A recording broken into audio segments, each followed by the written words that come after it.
Hi guys, there's going to be a lot of talking today, so I'm going to get started right away. I'm going to prime my skin using the Tatcha Silk Canvas Primer. I'm going to be using the Fenty Beauty Foundation. This is a foundation that I absolutely love. It wears like no other. It stays like perfectly matte and beautiful. And even though I have dry skin, it doesn't really cling to any dry spots. And the way that it wears on the areas where I usually get oily is just like so nice. I'm gonna use this new sponge. It's the Juno & Co. microfiber sponge. It's really unique. It's like a fuzzy sponge, but I really like it. It absorbs less product than other sponges. It's really affordable. It's like $6. Today, we're going to be talking about Thanksgiving and how when your family starts saying things about Central Americans, how you're going to address that. This is a topic that I think a lot of us maybe don't have experience arguing with our family about. Maybe anti-blackness has come up first or just whatever other thing. Right now with the caravan, for me it's been really kind of heartbreaking to go on Facebook all this week and just recently because I still have so many contacts who are people in Mexico, people who generally post things that are like, you know, they're not problematic people in general. They're usually people who are like, oh, criticizing the church, let's say, posting about Donald Trump and like what he says about Mexicans, but it's just so shocking that then they're sharing the same language that is used about Mexican people. They're just perpetuating that around Central Americans. The same kind of feelings of like, oh, they're here to take jobs and they're just here for services and things like that. You know, I think that there's kind of two conversations here. There's like one around Mexicans who are in the United States and like Mexican Americans, Chicanos, pochos, whatever you want to call yourselves. And then there's the one around Mexicans who live in Mexico. And I think that for Mexicans who live in Mexico, your government sucks, does absolutely nothing for you. So to see people come in and to hear on the news, the media saying that the government is going to set them up and provide like services for them or whatever, to whatever extent that is true or not, I think when there's such a scarcity of services and resources, people start building like resentment and become like super territorial because they've never gotten anything. And I'm not saying this to excuse anything, this is just kind of like, I'm just talking you through some of my theories around this, right? So the first order of business is to talk about race, ethnicity, and nationality, because especially in the Latino context, that is something that really just keeps getting twisted. So let's take an example of somebody, Cardi B. She is probably mixed race, so she maybe has like some blackness, some indigeneity, some whiteness to her. She is racialized as a black woman. So it's different when you're a black person because of one-drop rules and different things like that in the setting of the United States. She would be just racialized as black for most people. People don't really understand this distinction, and there was like this conversation I saw at one point about like, should Cardi B be able to say the N-word? Cardi B is a black person. Her ethnicity, it's a lot of things, but the one that as Latinos we kind of are interacting with the most is that she is Dominican. And then her nationality is American, United States, because she was born here.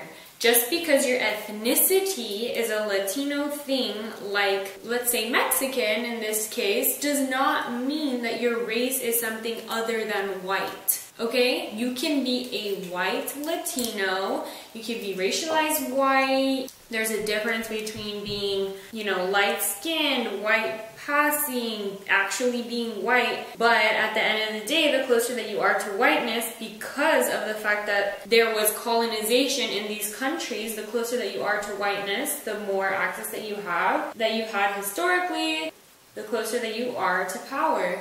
This is important because it's kind of something that's overlooked. I think a lot of people who are migrating from Central America, they're predominantly brown people, you know, they're people who are more indigenous than, let's say, Mexicans who are yelling at them and telling them to get out of Tijuana. Think about that. Like, just because, oh, we're Mexicans or we're Latinos, it doesn't mean that they're not being racist about these people because the people are browner than them, and these are people who have benefited from the fact that they are less brown.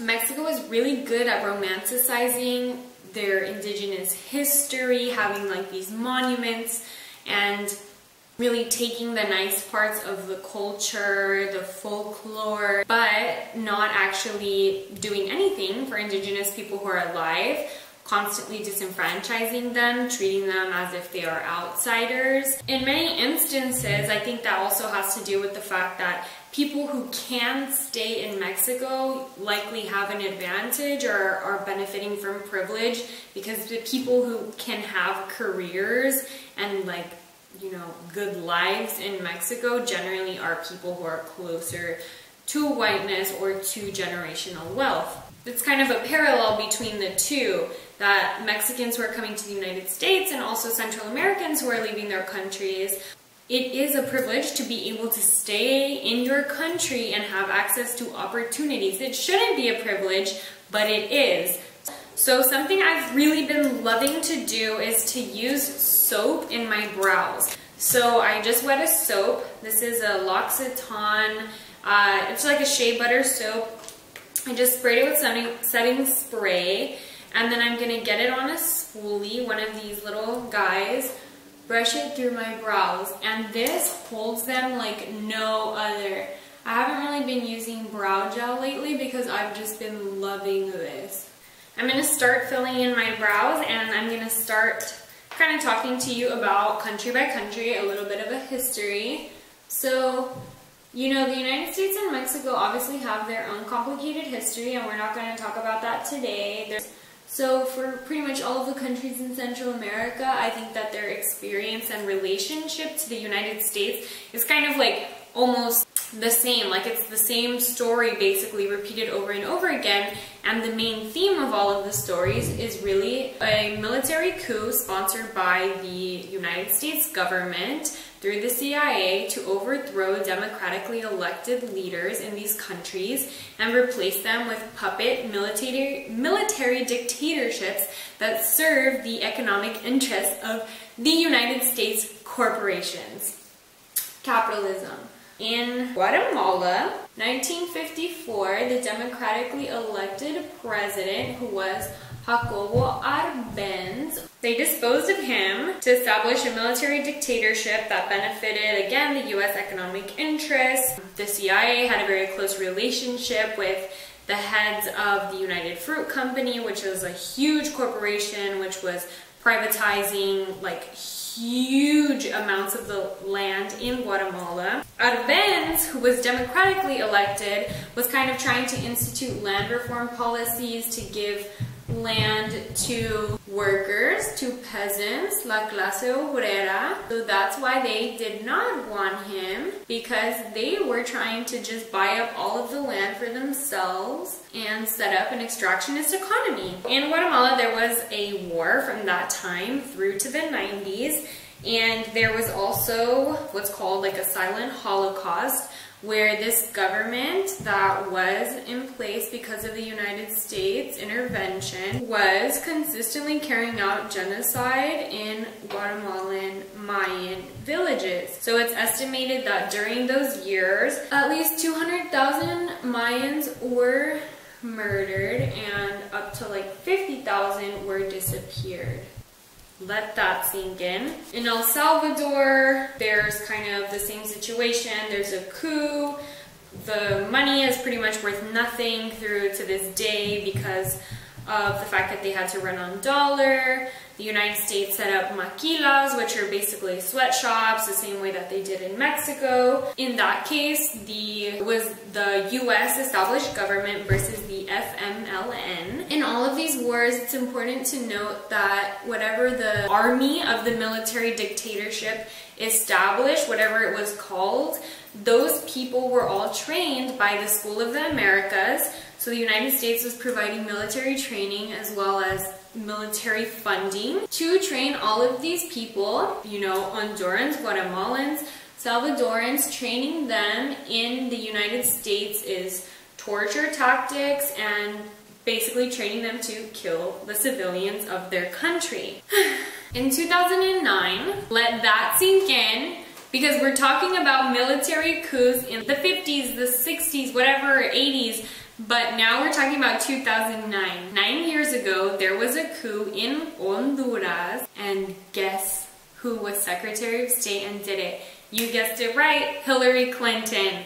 So what this means is that in 2009, the democratically elected president of Honduras was disappeared in the middle of the night and taken out of the country, and they replaced him. So then protests and war and, you know, general chaos broke out because people wanted their president back. And he wasn't even the most radical person ever. He was very like center, left of center, again wanting to do things with like land reform. Manuel Zelaya was kidnapped in 2009. There's an extreme concentration of wealth in Honduras. It's a very poor country, but all of the wealth that does exist is concentrated in the hands of very few people. Very similar to a lot of these countries, there's a lot of wealth disparity. So again, people who have the option to stay probably are benefiting by the system in place.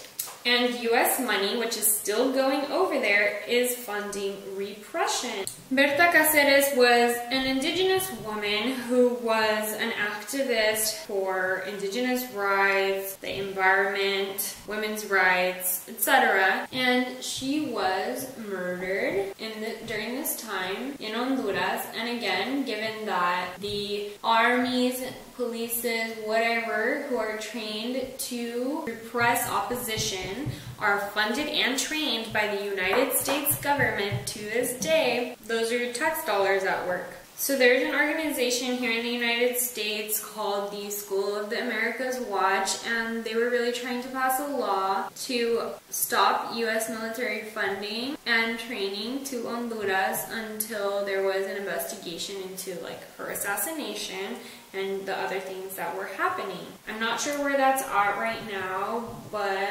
it's blood money. Another thing is that the type of violence and all of the atrocities that Central Americans experience while they're making their way through Mexico is just not a new thing. They get kidnapped, held for ransom, women experience very high probabilities of sexual abuse. I think Mexican people need to stop like tratando de quedar bien con los gringos, porque es más importante quedar bien con nuestra propia gente, right?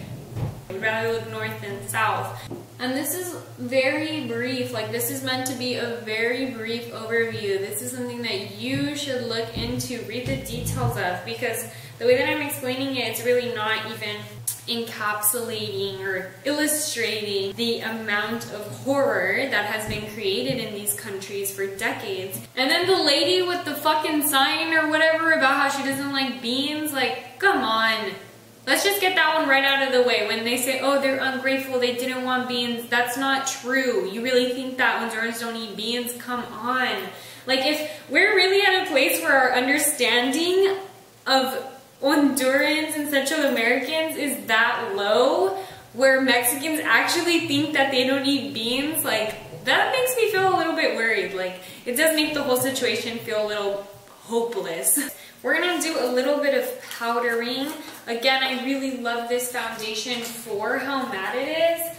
Again, I have dry skin, but it really doesn't cling to anything in an unflattering way. I love the way that this wears. Like, I've worn it for over 12 hours and it'll just look like you just put it on. At the very end of the day, migration is a human right. When you think about the fact that so many people in our community have undergone this journey, it's really incredible. I can't imagine who I would be if it wasn't part of my own story, my family, my journey. I can't imagine who I would be, what I would care about. These are experiences that are like so close to us and formative to us, and migration is really just the most natural thing. Borders are not real. Start there. Borders are not real. I threw on some mascara and a lip. I'm using the L'Oreal Voluminous Lash Primer and the NARS Climax Mascara. I've been loving this combo. And for lip, I went in with the Essence Lip Liner. This is like only $1. I really recommend it, from Ulta. And then I used the e.l.f. Sheer Matte Liquid Lipstick. I really encourage all of you to talk about racism with your family, address xenophobia. We all have different family situations. I also think that this is a time where we should think about like the ability to be with your family as a privilege that not all of us have. I hope you learned something in this video. I hope it wasn't too heavy, and I want to thank you for watching and encourage you to continue your quest for knowledge, because we all really need to know more about ourselves, the experiences that we share and the ones that we don't, so that we can be better allies to one another and know how to support one another, know our history, to know ourselves. That's so cheesy, but it's true.